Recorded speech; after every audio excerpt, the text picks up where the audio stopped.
Yuk, mari kita menghitung cost accounting untuk membuat Indonesia menjadi negara superpower di tahun 2045 yang harus kita kerjakan saat ini. Sekali lagi, sekarang kita namakan Vision 2045 Indonesia Emas. Indonesia akan menjadi food country karena akan mengendalikan 50% pangan dunia. Beras akan kita tingkatkan 20 kali hasil produksinya. Pabrik pupuk akan ditingkatkan 20 kali hasil produksinya. Juga semua panganan tanaman lainnya. Storage pergudangan, cold storage dibangun di mana-mana termasuk untuk perikanan dan hasil-hasil laut lainnya. Di setiap provinsi ada. Wilayah Sumatera, Sulawesi, Papua akan jadi lumbung pangan dunia. Kemudian kekuatan mineral bahan baku diproduksi sumber daya alamnya tersebut, namun bukan untuk dijual seperti sekarang lakukan yang hanya jadi komoditas kalau sekarang. Namun semua diproduksi untuk jadi underlying printing money rupiah. Bahkan nanti rupiah bisa menjadi uang yang akan dipinjamkan negara berkembang lainnya seperti ke Afrika, Asia Selatan, dan lain sebagainya. Beda strategi peminjaman uang ke negara ketiga dengan strategi obor dan IMF. Kita tidak memberikan mereka bunga. Kita bukan negara yang memberikan debt trap dengan bunga seperti obor dan IMF, tapi memberikan finish produk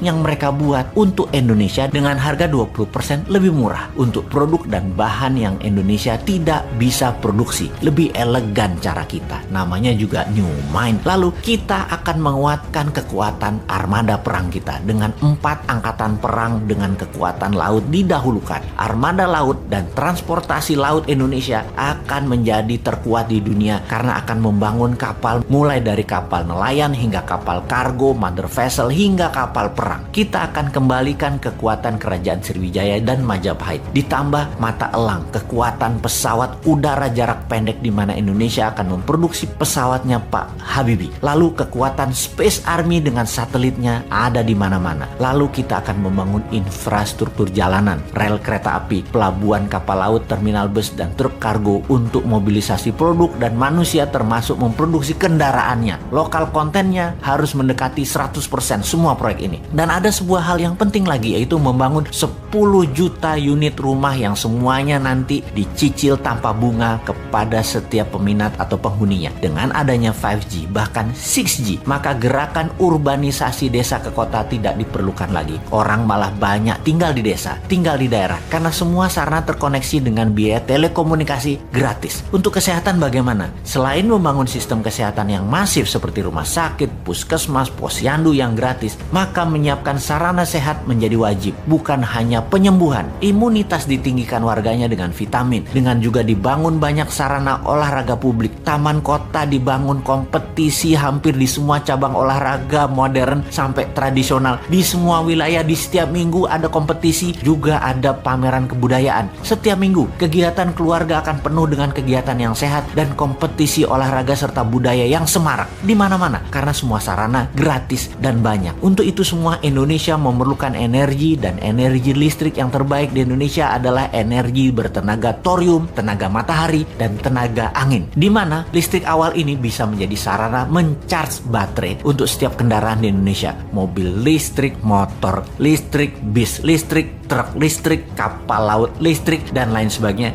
Hingga power plant tenaga batu bara yang merusak lingkungan itu akan hilang dalam 5 tahun ke depan. Cost accounting ini mohon ditambah lagi ya sahabat. Capek juga berhalu sendirian. Wahai sahabat New Mind, halunya dilanjutkan di komen Anda di bawah ini. Tenang, uangnya ada. Pastinya bukan pakai hutang negara lain ala janji suci yang lalu ya.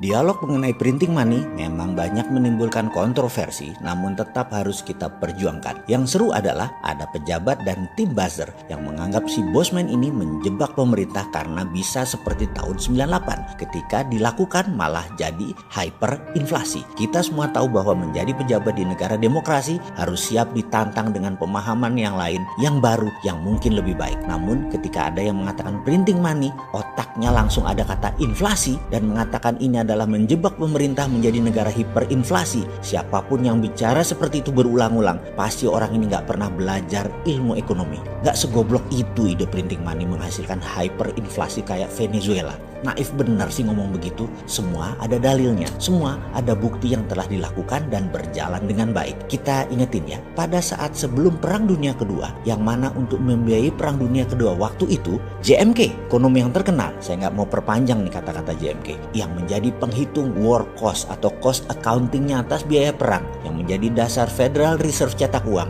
di mana dia sebelumnya juga mendapat pekerjaan, yaitu menghitung Project Relief Amerika dari Great Depression.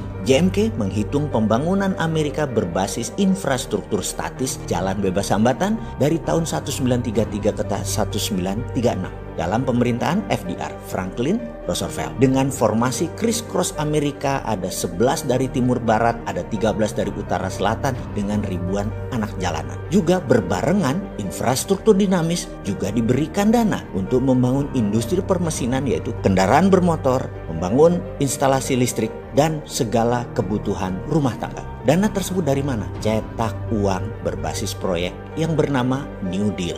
Program ini memiliki moto 3R, Relief, Recovery, dan Reform. Fokus program ini diadakan untuk mengatasi pengangguran dan kemiskinan, kemudian pemulihan ekonomi ke level wajar, serta mengatur ulang sistem ekonomi agar depresi tidak kembali terulang. Dua peristiwa tadi, New Deal FDR untuk Amerika keluar dari depresi dan memenangkan Perang Dunia Kedua, adalah strategi printing money. Oke, sekarang kita ke Amerika. Bosen-bosen deh lu bolak-balik ke Amerika. Tapi yang namanya belajar, ya nggak apa-apa juga. Tidak ada keunggulan di dunia ini. Yang ada hanya pengulangan, alias kalau mau unggul, maka ulangi, ulangi, ulangi. Semua sahabat tahu saya mendukung Bernie Sanders yang ternyata digusur oleh oligarki Partai Demokrat yang pemikirannya tua. Bernie digeser untuk memuluskan Joe Biden. Padahal Joe Biden pendosa yang gampang nanti dikalahkan Trump. Namun namanya juga oligarki kekuasaan. Kalau Bernie menang, kita semua tahu Bernie punya Green New Deal, di mana asisten kampanyenya ahli keuangan Stephanie Kelton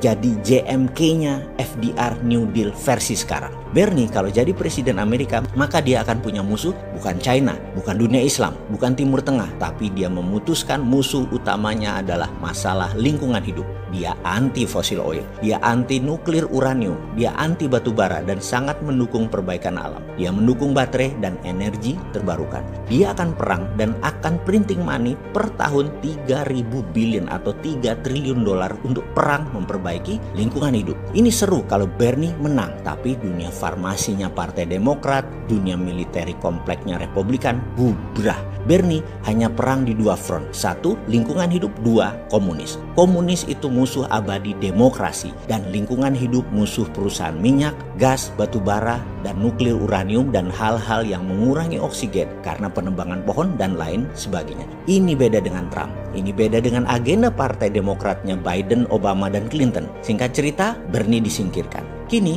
terkadang timbul kekosletan otak si Sontoloyo ini. Selain konsep MMT di dalam membangun Indonesia yang tidak bisa diterima oleh para menteri yang pro IMF juga pro obor, maka mungkin baru bisa dijalankan setelah mereka tidak menjabat. Walau saya menyayangkan ketidakberanian mereka saat ini, mengingat mereka masih 4 tahun lagi berkuasa. Jadi buang-buang waktu untuk Indonesia jadi negara terbesar di dunia. Atau mungkin mereka memang tidak mau dicatat sejarah sebagai pejuang kedaulatan Indonesia berikutnya. Mereka maunya dicatat sebagai orang yang manut dengan IMF dan obor Tiongkok. Ya nggak apa-apa juga, namanya juga pilihan hidup, silahkan dilanjut. Jadi ada baiknya kita ambil itu program Green New Deal ala Indonesia. Kita akan printing money untuk membangun ala New Deal Amerika di tahun 33 dan 36, seperti Tiongkok tahun 1989 sampai 2009, ditambah kita adopsi Green New Deal Stephanie Kelton konsepnya. MMT adalah SWF, printing money, TINA, dan Tiara. Sekarang kita tambah Green MMT. Kita perang dengan perusak alam. Kita akan